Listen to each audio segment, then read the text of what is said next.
Hello and welcome to day 26 of 100 Days of Python, the Code Along With Me challenge. And my name is Bill Mosley. And if you want access to the complete listing of the Code Along challenges, you can go to my website at bmosley.com/hdp. And you can also find a link to the website in the notes for this video below. Let's get started with day 26. And we're picking up where we left off in day 25 with the fruit stand inventory app. And today we're going to focus on creating a custom function that will allow us to add fruit to our inventory, and also maybe one that will allow us to sell fruit from the inventory. And then we'll create the menu structure and test out the app. So let's get started. And just as a refresher, we are using nested dictionaries, which is a dictionary inside a dictionary. You can see in this main dictionary, we've got the key here along with the value, and the value you can see is another dictionary. So for apples, we have a dictionary that has two elements, quantity and price, and we have key and value pairs for each one of those. And so that's the basic structure that we're working with. And so we will continue working with that. And we have a list fruit function and a remove fruit function, which will remove the whole category of fruit, which is kind of different than selling that fruit. So we'll see if we can come up with both of those. But the first thing we're going to do is we're going to create an add fruit function. So if we're going to say def add fruit, and we will continue to use dmain as the dictionary object that we'll use inside, or to refer to the dictionary object inside of the function itself. So let's start out with, we're going to add a fruit, and I'm just going to borrow this line of code here, save myself a little typing, copy and paste, and we want to add. What fruit do we want to add?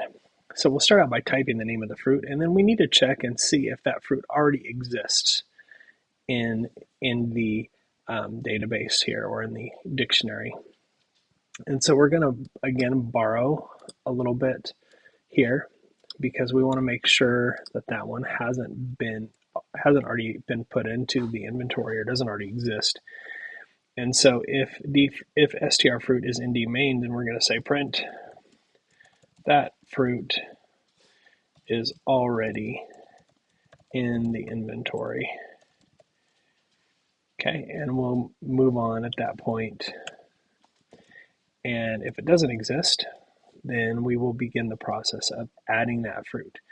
So we will say str price, and we're saying str price as a string because everything a user inputs is always a string, whether it's a numeric string or not. So we're going to first add it as a string, and then we're going to convert it to a float. So the str price, what is the price per fruit?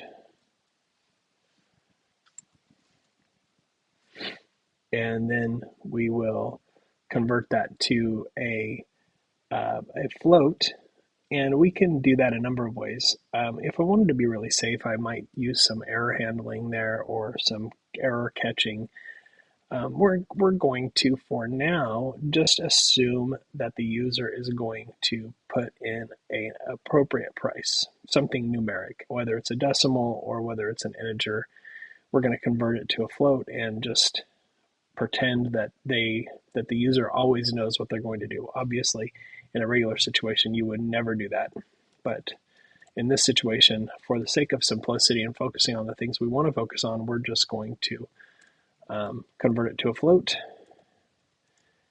And if the user happens to enter something that's not convertible to a float, we will have a program error, a crash. But for this case, we're just going to move on. And then the other thing we need is the str quantity equals input how many pieces of this fruit. And then again, we're going to convert that to an int.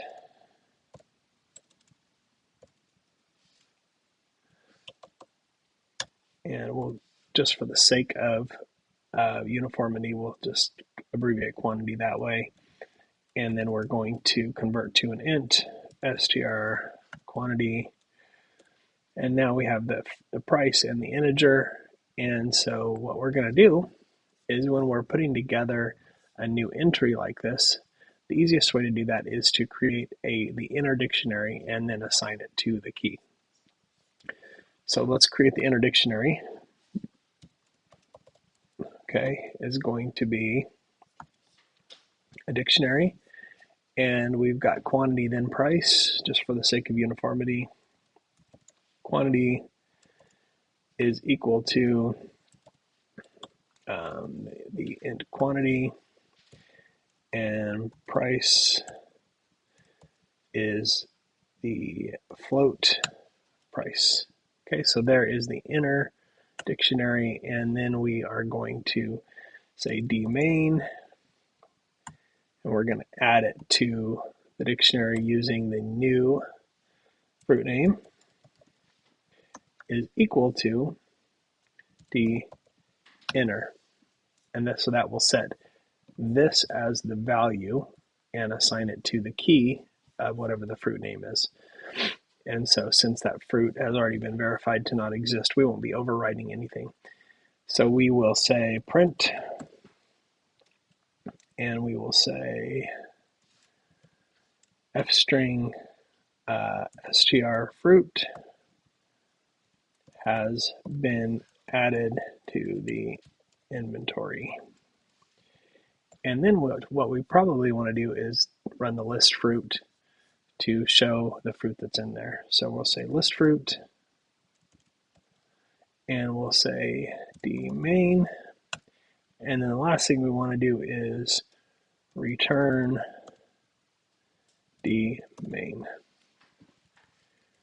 Okay, and that's going to happen whether the fruit already exists or not. That's sort of a safe way of closing the loop.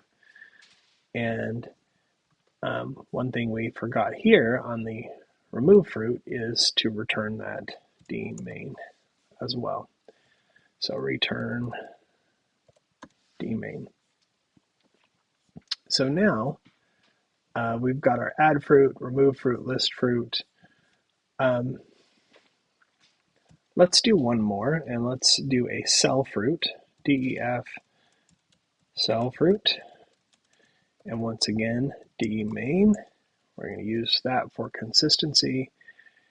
And once again, we want to start out by checking to see if the fruit that they want to sell is in the inventory.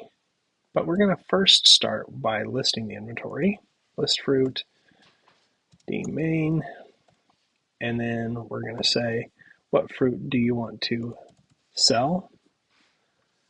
And if it's in there, that's a good thing. If it's not, then we're going to say that fruit doesn't exist. Print, we don't have any of those.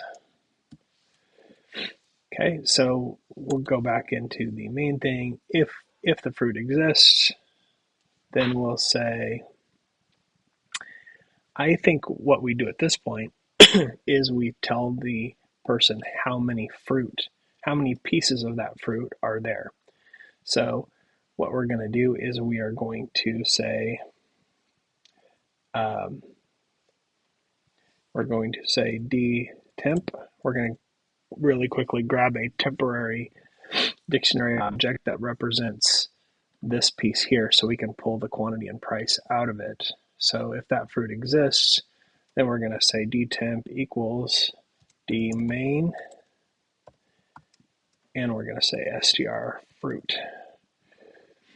And that way that temporary will have the dictionary object in it, and then I can pull out the fl price, okay, equals dtemp price, and then int quantity, equals dtemp quantity. Okay, so now I'm pulling out both of those pieces and putting them into variables so that I can use things there as well. So the next thing I want to do is report back to the user how many and how much that costs. So we'll say print, and we'll say there are int quantity, and we'll say str fruit available at FL price each. Okay, and then what we can do is say int quantity,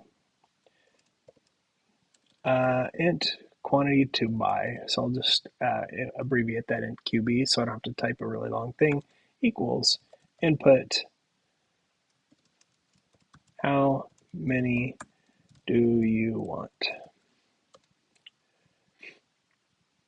And then we'll say we need to change that. We're going to change this one on the fly to an int. So I'm just going to put that inside the input inside the int function. So it'll change it to an int on the fly. Again, if they enter something that's not an integer, there's going to be an error here. But instead of doing the error checking, we're just going to keep it really streamlined and trust the user, something you never want to do in production.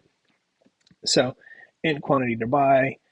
Now we just need to say, we need to update that inner dictionary. So we're going to say, first thing is dtemp, and we're going to say the quantity minus equals int QB. Now, before we just go taking things out of the inventory, it's probably a good idea to make sure that there's enough in there. So let's go back and do that really quick, and we'll say if dtemp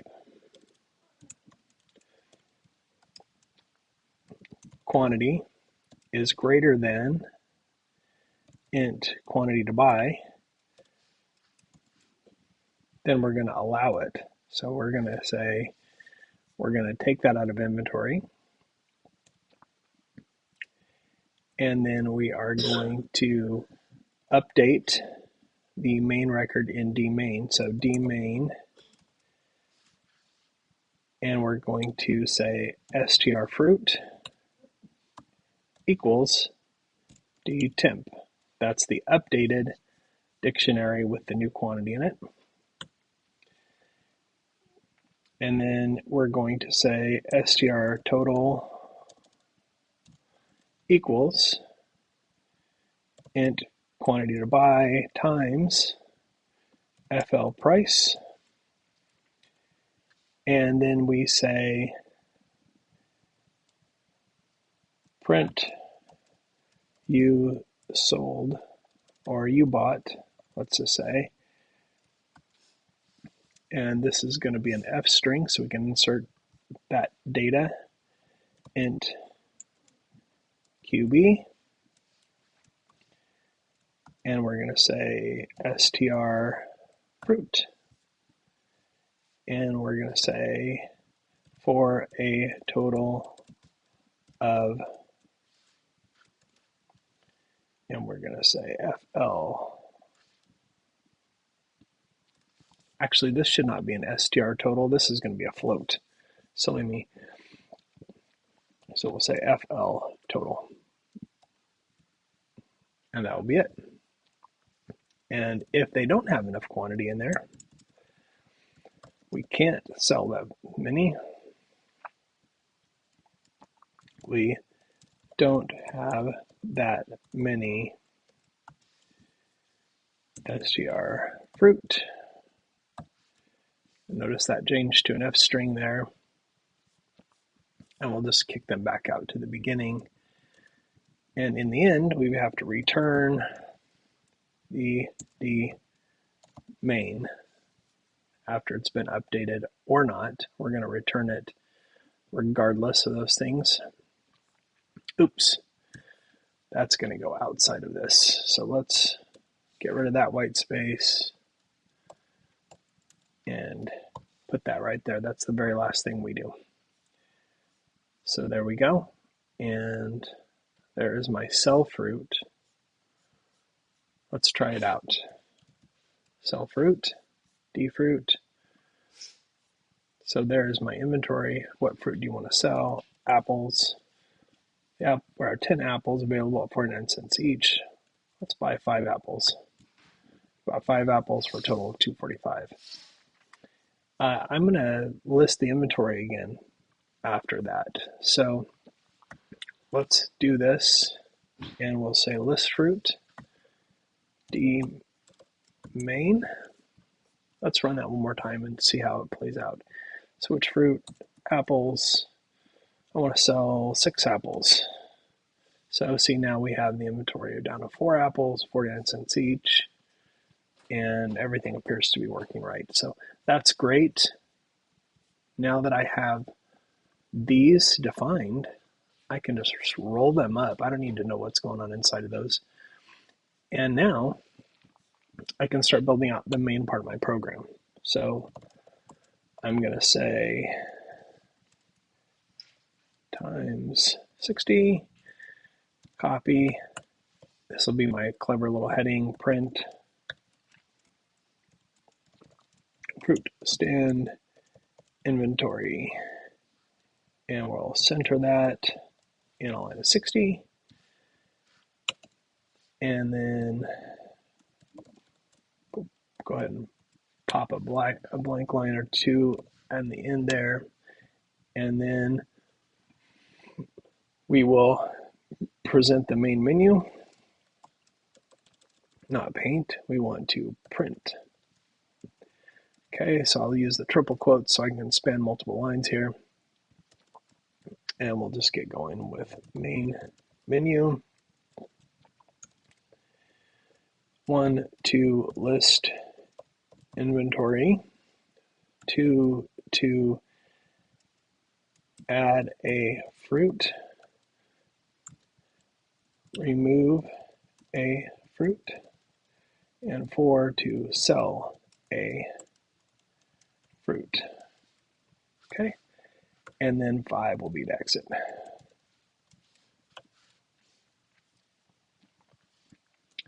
Okay, now remember, we're going to put this inside a loop because the main menu is sort of the loop back point. So we'll say while true. So we're going to loop forever until we exit. And then we'll say str menu equals input.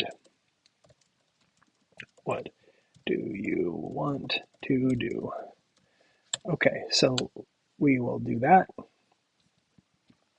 And we're going to strip that to make sure there's no spaces messing us up in there.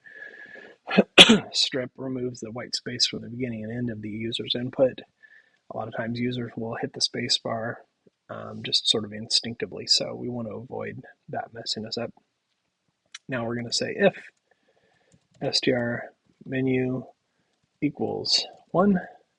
Remember, we'll leave that a string because otherwise we have to deal with conversion and that sort of thing. Since we're not doing math, we can just leave it a string. So we'll say list fruit, D fruit, elif str menu equals 2. And if I'm going too fast here, remember you can always pause the video to catch yourself up. We want to add a fruit, so we're going to say D fruit equals add fruit, and D fruit goes inside as well. So we're going to say we're going to pass this to this function, add the fruit, and then I'll pass it back to the main program. So we'll say elif str menu equals 3. You can see how easy this is once you've created the custom functions. That's really most of the work. This is just managing the program flow. So we're going to remove a fruit here. So we'll say D fruit equals remove fruit, D fruit. Same as before, we're just removing a fruit. And then the sell fruit, elif, str menu equals 4. We're going to sell a fruit, so we're going to say D fruit again equals sell fruit, D fruit. Now let's just double check really quick here. This one doesn't matter because we're not impacting the data at all, but we want to make sure that each one of these ends with a return statement so that we are returning something that's usable by the program. And we are good to go there. So we double checked everything. That's nice to know. And then elif str menu equals 5. And you might ask me, well, why do we have to do elif here instead of else? And that is to allow us to make sure that the user is entering one of those 5 things. And if they enter anything else, we can give them an error message. So this is just going to be break. And honestly, we could just write right in here, print, thanks for using my program. Okay. And then else is any other input. So we'll say that's not a valid choice. And then they can try again. And that's the whole main part of the program, is just calling those functions that we created. So the real work up here is just organized down here. Nice thing is it makes debugging really easy because we know exactly where those bugs are happening if we get an error. And it's really easy to sort of track those down. Let's run this one time and see how it goes. So I'm going to make a little more space here. Fruit stand inventory. Let's add a fruit. Let's add grapes. What's the price per fruit? Gosh, I don't know how much grapes cost, but we're not going to worry about it. 20 bundles of grapes. So there is, now if we try to add a fruit that already exists, you can see that fruit is already in the inventory. Now let's remove a fruit. So we'll remove the apples altogether. Apples has been deleted. Let's list the inventory. You can see oranges and grapes. Let's sell some grapes. Sell the grapes. We want to sell, let's sell five bundles of grapes. So there is our current inventory, and you can see that it worked pretty well, except for this. Let's see if we can fix that real quick. Now this happens when we multiplied the price of grapes, 69 times 5.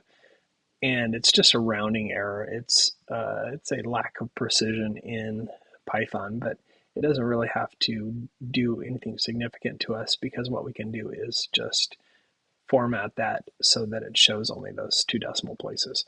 And the way we do that is we need to go back into the sell fruit here, and it's this total that we need to fix. And so all we do here is add this point to F, and that's inside those curly braces, but after the variable. And all this means is we're going to format that to a floating point with 2 decimal places. So it's always going to round it to 2 decimal places.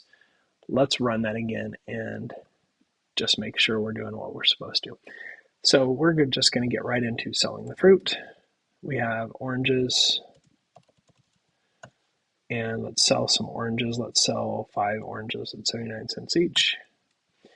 And there we go. We bought 5 oranges for a total of $3.95, and that rounding is now fixed.